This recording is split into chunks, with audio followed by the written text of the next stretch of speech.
Oke, udah mulai record ulang. Nah, tadi udah sampai di var ya, sama val. Ini dihapus lagi. Jadi untuk buat variabel kita bisa pakai val dan var. Kalau var dia mutable, kalau val dia immutable. Artinya kalau val kita bisa pakai untuk menyimpan variabel konstan, kalau var itu bisa buat objek yang bisa berubah-berubah nilainya. Contoh penggunaan val nilai konstan sama dengan misalnya di sini kita mau simpan key ya, misalnya nilai key. Kalau var itu bisa diubah-ubah. Ini nama aku, ini saya Basri Umar. Nah, maksudnya bisa diubah itu ketika si nilai konstan ini kita mau ubah jadi key-nya lain. Nah, di sini nggak bisa. Nilai konstan itu, nah, nggak bisa di-reassign. Nah, kecuali si namaku. Nama aku itu bisa karena dia menggunakan var. Oke, ini untuk variabel. Nah, seperti itu ya. Nah, enaknya di Kotlin itu kita seperti PHP ya. Jadi satu objek itu udah bisa untuk mewakili beberapa tipe variabel. Misalnya kita mau si var nilai itu bisa dia dalam bentuk string. String itu kalau diawali dengan kutip 2 itu jadi string. Tapi kalau misalnya kita pengen dia float, bisa kita pakai 8,0. Atau kita pengen dia integer, apa aja, atau misalnya di sini var benar. Nah, kita pengen dia boolean. Ini bisa kita isi defaultnya kalau false. Misalnya kita mau dia true. Nah, kalau di Java itu bedanya kita butuh bikin kayak gini.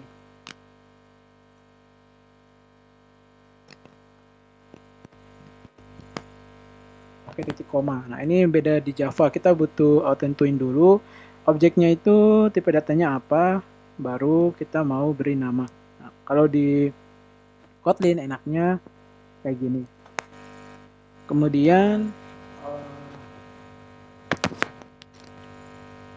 di Kotlin kita bisa pakai anti-null. Anti-null pointer exception itu cara buat variabelnya harus seperti ini. Misalnya ini anti-null. Misalnya nilainya itu kita udah tentuin duluan bahwa dia adalah sebagai string. Maka kita bisa pakai titik 2, kemudian kita isi di sini definisikan dia adalah string, dan bisa kita pakai tanda tanya. Nah, di sini bisa kita isi null ataupun kita mau isi nilai. Misalnya di sini ini bisa kayak gini. Nah, ini udah istilahnya udah anti null, dan bahkan di ini sendiri di Kotlin sendiri kalau kita mesti misalnya kita punya data, ada data dari REST API ya. Kebanyakan kan data itu kita belum tentu di list datanya itu ada yang nilainya 0 atau enggak kan, atau size-nya kosong dan sebagainya. Ada kemungkinan yang bikin si objek itu 0. Nah, enaknya di Kotlin itu kita bisa jaga datanya supaya dia nggak menyebabkan NPE atau null pointer exception. Itu bisa kita pakai let. Jadi misalnya si anti null ini kita mau set di text queue ya, katakanlah text queue ya. Kita bisa pakai anti null .let. Nah, ketika nilai si anti null ini kosong ataupun nol ataupun kalau empty dia masih kebaca ya. Kalau null, enaknya pakai let ini dia nggak akan menyebabkan NPI. Jadi kita bisa ambil si nilai antinul ini menggunakan it. Nah, misalnya kita mau cek log ya. Oke, kita mau print nilai si antinul itu, kita bisa menggunakan log E atau bisa menggunakan print. Kemudian misalnya kita mau isi nilai dari antinul. Nah, bisa kita pakai yang mirip kayak di Java, pakai flash antinul, atau kita pengen memang best practice-nya si Kotlin bisa menggunakan ini. Dan enaknya dia bisa banyak, pakai dolar lagi misalnya mau nilai, atau kalau misalnya datanya sebuah array, misalnya di sini ada nilai array, nah, di sini bisa pakai array isof atau array of, dan di sini ada nama Sri, umur 20, true, misalnya ini true-nya itu nilai menikah atau belum ya. Nah, ini bisa langsung dicetak di sini. Jadi kita bisa menggunakan dolar, kemudian kita buka kurung kurawal. Nah, di sini bisa kita panggil si nilai array. Nanti nilai array itu akan dicetak di sini. Nah, ini bisa kita coba.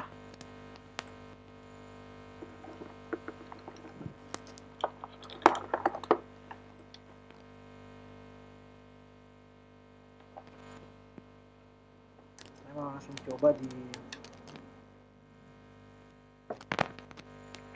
HP.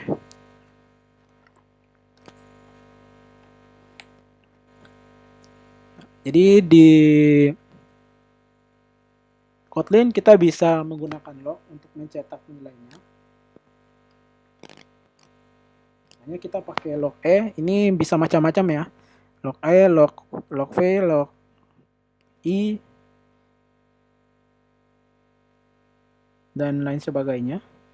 Nah, di sini misalnya log E, sini ada nama aku.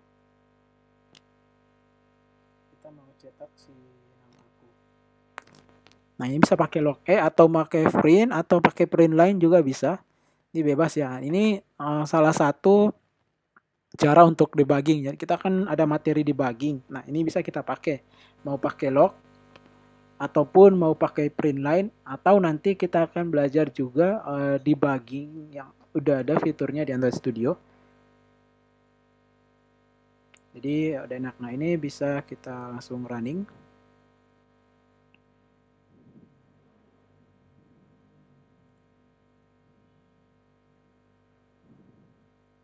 Nah, nanti datanya ini akan muncul di log chat ini. Nah, di log chat ini kita butuh pilih device. Di sini saya pakai Xiaomi. Kemudian nanti di sini ada nama package-nya. Ini nanti ada nama package yang ini ya. Ini kalau terlalu kecil saya besarin. Jadi ada nama package di sini com.basri.facebook.clone akan muncul di sini kalau aplikasinya udah running. Dan di sini log-lognya. Nah, di sini bisa kita ganti. Kalau misalnya kita pilih tipenya verbose, itu akan muncul semua dari debug, info, one, error, atau assert. Nah, kalau dia error, ini nanti muncul kayak gini nih, merah-merah kayak gini. Nah, saya sering makainya lognya itu log E, biar agak beda dari warna yang lain.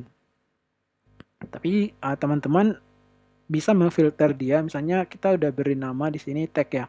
Jadi bisa kita filter di sini pakai tag. Jadi nanti yang ada hubungannya dengan tag akan muncul di sini. Jadi yang log-log yang lain itu nggak muncul.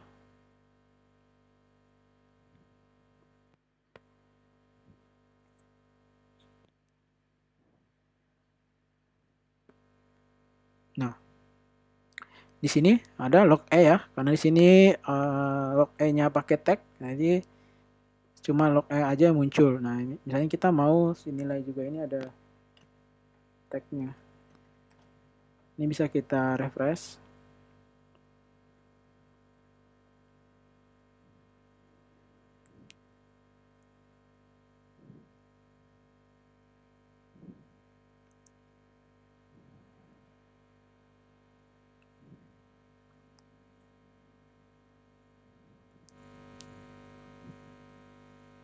Nah ini ya, untuk print line ada ya.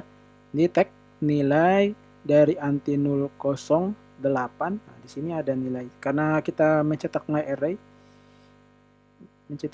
array juga. Nah, di sini oh ini doang yang cetak ya.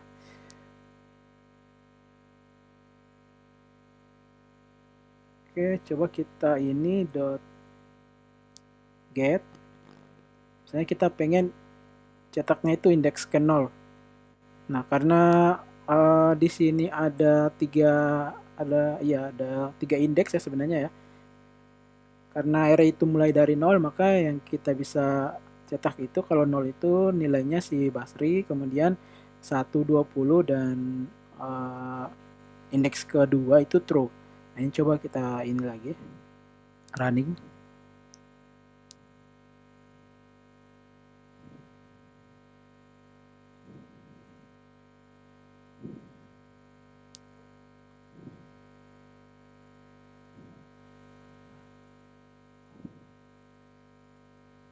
Nah, ini ya. Ini udah bisa mencetak si nilai array.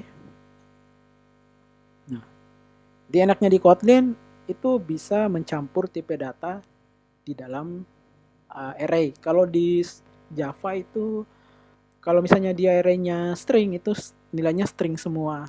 Nah, enaknya di sini itu di Kotlin bisa kita campur ada string, ada integer ataupun boolean. Nah, kalau misalnya pengen ngeprint semua isi dari array, berarti bisa kita menggunakan looping. Nah, nanti ini materi looping kita lanjutkan kita baca dulu materinya sekilas ya. Di slide itu ada materi control flow. Nah, di sini ada materi control flow. Jadi teman-teman bisa baca aja. Nanti di sini saya mau langsung praktek aja. Nah, jadi di control flow itu ada if else, ada when juga, kemudian when ini kalau di Java itu seperti switches. Jadi ada satu nilai yang udah didefinisikan, kemudian tinggal digunain si when ini. Ketika nilai itu nilainya misalnya 1, dia akan menyatakan apa, atau ketika nilainya 2, dia menyatakan apa. Nah, ini bisa menggunakan when. Mirip seperti switches yang di Java. Nah, contohnya seperti ini. Kalau pakai when, var lampu merah. Nah, when kita ambil si variabel lampu, ketika dia merah, maka dia akan ngeprint kendaraan harus berhenti. Kemudian hijau jalan, kemudian kuning dia akan ngeprint bersiap-siap berhenti. Oke, kita mulai dari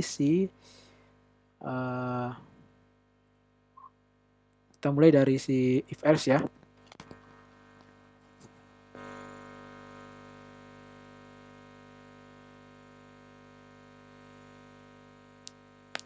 Oke, jadi di sini nilai if else. Oke, misalnya ada var nilai sekolah. Misalnya dia nilainya 90. Sorry ya, 75 ya. 75. Nah, bisa kita pakai control flow if else, if jika nilai sekolahnya misalnya si Budi ya besar sama dengan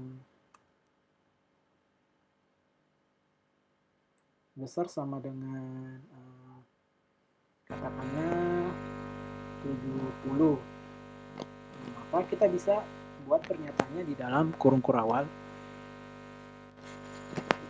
Di sini misalnya kita mau print dia kamu lulus pelajaran matematika S, berarti nilainya nanti kurang dari 70 ya. Berarti di sini S-nya gagal berarti. Nah, ini untuk penggunaan if else. Kemudian ini masuk kita coba lagi untuk penggunaan when ya. Penggunaan when. Nah, misalnya di sini kita akan lampu merah ya, lampu lalu lintas. Nah, uh, untuk pembuatan variabel di Kotlin, alangkah baiknya itu kita menggunakan ini ya, huruf besar, huruf kecil. Kalau untuk variabel, kalau untuk nama kelas atau nama activity diawali dengan huruf besar. Kemudian kita pokoknya setiap nama filenya harus pakai huruf besar. Nah, kalau misalnya untuk objek itu bisa menggunakan huruf besar, huruf dimulai dari huruf kecil, kemudian ada huruf besar, huruf kecil, huruf besar. Kalau untuk ID di view itu harusnya pakai underscore dan huruf kecil semua. Nah, ini rata-rata yang dipakai, style yang dipakai developer yang mendevelop aplikasi untuk menggunakan Kotlin. Jadi kita pakai biasanya kalau udah gabung di perusahaan biasanya stylenya kayak gini.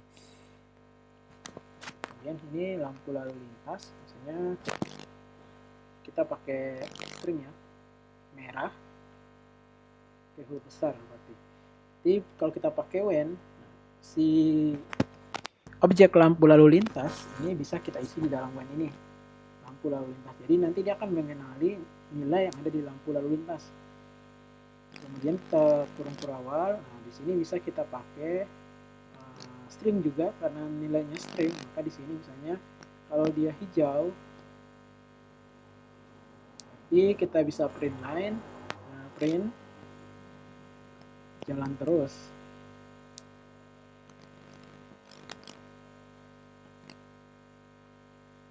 Jadi kalau merah berhenti. Dan kalau kuning nanti hati-hati ya.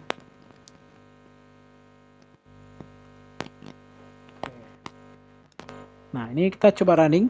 Nah, maka di sini nilainya merah, maka nanti yang akan dicetak ini berhenti dong. Nah, ini bisa di running.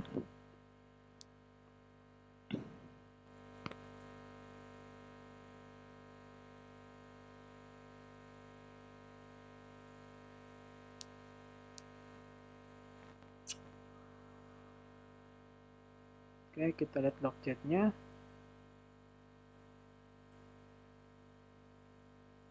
Kita hapus tagnya karena ada filter tag ya. Nah, di sini ada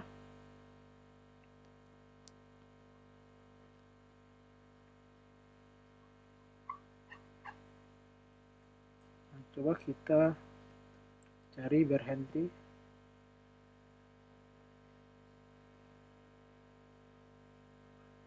Oke, ini coba kita filter menggunakan tag.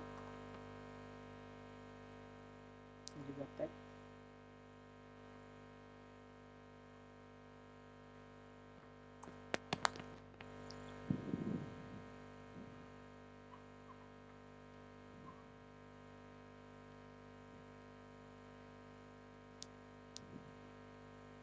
Oke, running lagi. Kita coba pakai else ya. Else di sini.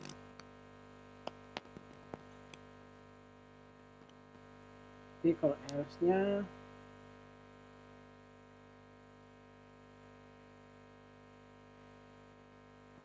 ada keadaan misalnya. Coba kita running.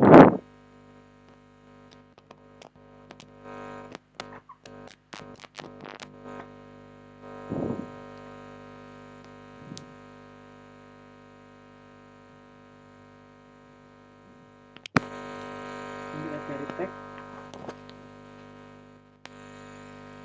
Oke, yang di running cuma ini.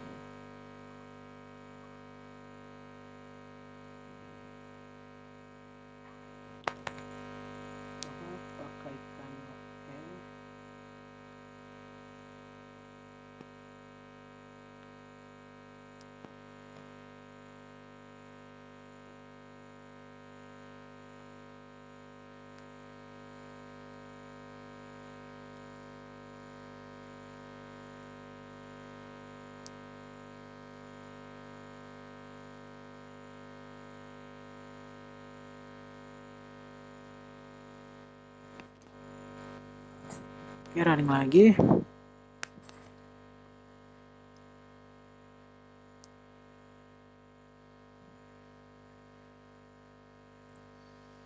Nah, ini udah ada ya. Tadi mungkin nggak ke print atau gimana. Nah, di sini karena kita pakai if else, nilai sekolahnya 75, berarti yang akan di print penyataan yang benar ya, lulus. Kemudian untuk lalu lintas menggunakan when, karena di sini isinya merah, maka dia mencetak berhenti dong. Oke, sekarang kita lanjut lagi di materi. Ada yang namanya itu perulangan, ada for, ada while, ada do while. Nah, tadi kita udah buat variabel array ya, nilai array. Nah, ini bisa kita pakai si nilai array ini untuk menggunakan looping. Misalnya di sini for, oke, kita bisa pakai gini untuk mencetak nilai array titik for. Apakah bisa kayak gini?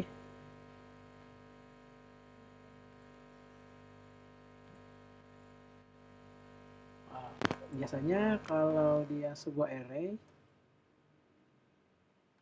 bisa kayak gini nih. Oh iya, for each. Enak mah. Nah, for each atau pakai for kayak gini. Nah, ini bisa kita coba. Ini baru saya tahu. Ini udah ada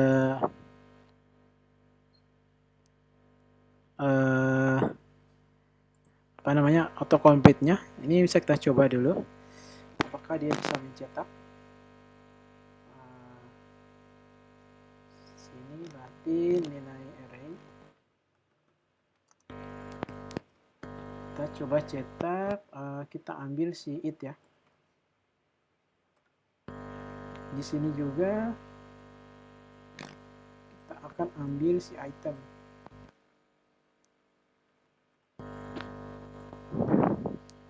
Oke, di running.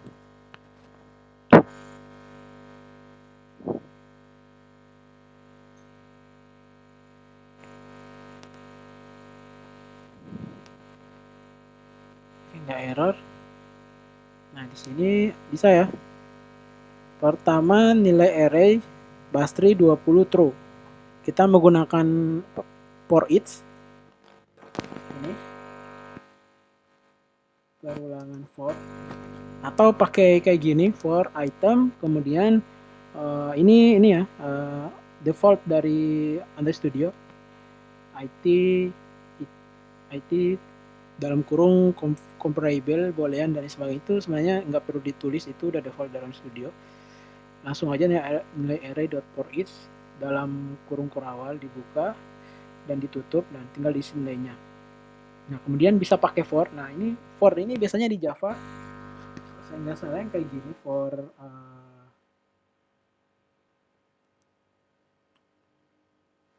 misalnya integer i, misalnya dia sebagai 0, si i kita buat dia kurang dari 10, i plus plus. Misalnya ya, kayak gini ya. For yang di Java, kalau saya nggak salah. Nah, kalau di Kotlin, ini mudah. Kita bisa pakai for each atau pakai for kayak gini. Kemudian ada yang namanya itu while. Perulangan while. Nah, misalnya di sini ada nilai, kita mau cetak nilai 1 sampai 10 misalnya. Di sini berarti for cetak nilai sama dengan 1. Jadi di sini kita bisa pakai cetak nilai. Oke, kita coba lihat sini. Cetak nilai misalnya kita mau buat dia kurang sama dengan 10. Artinya kalau pakai kurang sama dengan 10 berarti 10 termasuk. Di sini bisa kita coba cetak nilai plus. Jadi di sini bisa kita coba pakai log E untuk mencetaknya. Dan di sini kita pakai tag, koma.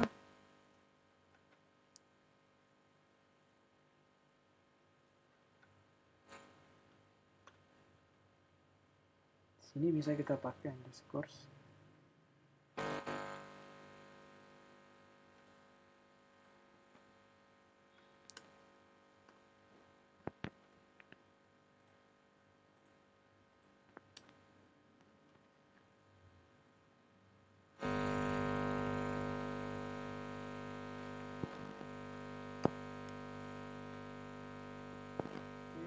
Ini berarti pakai ini cetak nilai space. Jadi di sini for ulangan while. Nah, ini untuk penggunaan while. Nah, ini sebenarnya kalau untuk teman-teman yang pemula ini nggak perlu dihafal. Yang penting kita tahu cara penggunaannya. Nah, ini ya. Jadi ngoding itu nggak perlu hafal sintaknya, nggak perlu terlalu jago matematika. Nah, yang penting kita tahu cara penggunaannya. Itu aja sih. Jadi nilai pertama yang butuh kita gali lagi di diri kita itu analisis dari programnya. Jadi kita butuh analisis dulu. Nah, penggunaan for ini kayak gimana, penggunaan while ini kayak gimana, dan dalam memulai belajar itu setelah kita baca, coba dipraktekkan sampai minimal 3 kali, dipraktekkan dengan studi kasus. Nah, misalnya di sini kita menggunakan while cetak nilai 1 sampai 10. Nah, coba kita pakai kasus lain. Misalnya nilai array yang tadi kita mau itu nggak cocok ya kalau untuk while ya, nilai array yang tadi. Nah, misalnya ada kasus-kasus lain atau kita cari contoh-contoh di Google, nah, itu kita praktekkan, kemudian kita coba ganti-ganti dan kita coba untuk ngecek kalau diganti ini apakah error, kalau ditambahin apakah error dan sebagainya. Jadi ini jadi try error kita hingga kita bisa paham. Nah, kalau pertama kali baca emang kita bakal bingung ini gimana. Nah, ketika kita ngetes itu langsung jadi. Nah, untuk saran saya untuk yang baru belajar, itu dilarang keras untuk copy paste. Jadi dapat codingan langsung di copy, di paste di idea, itu dilarang banget. Diusahain ditulis, diketik. Kalau perlu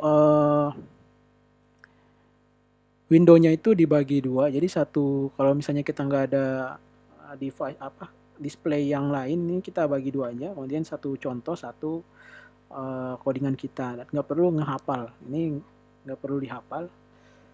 Kemudian ada perulangan dual.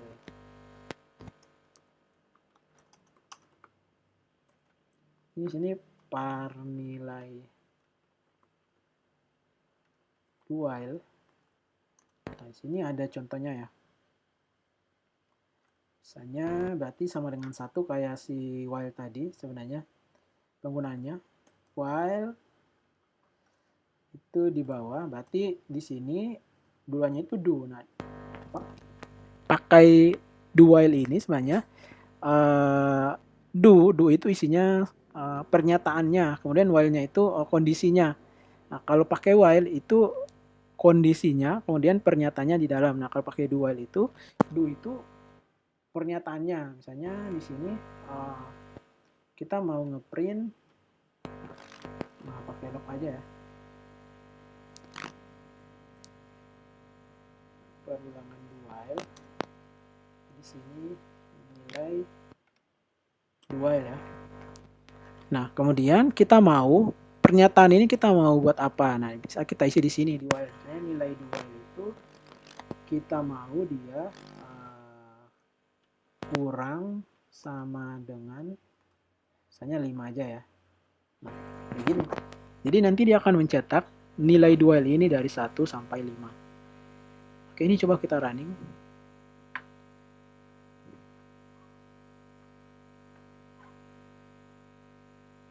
Nah, ini materi untuk variabel dan control flow ini udah selesai. Dan kalau misalnya teman-teman ada pertanyaan atau belum jelas, bisa ditanyain. Nah, ini Tadi untuk if else, nah sekarang untuk while. Nah, di sini kita buat dia cetak nilai itu sama dengan 1, maka 1 ini masih dicetak juga. Kemudian kita buat kondisinya itu kurang sama dengan 10 karena kita pakai sama dengan berarti 10 juga termasuk. Maka dia akan mencetak sampai 10 kali. Kemudian untuk do while itu di dalam do itu kita menyatakan pernyataannya. Misalnya kita mau buat apa nih di do ini. Nah, ini sini kita buat ya. Kita telalog. Nanti yang akan muncul itu perulangan do while ini, perulangan do while. Kemudian di while-nya itu kondisinya. Kondisi dari nilai do while. Nah, kita buat nilai 2 itu kurang sama dengan 5. Nah, maka akan dicetak 1 sampai 5. Oke, ini untuk sampai sini apa ada pertanyaan dari teman-teman?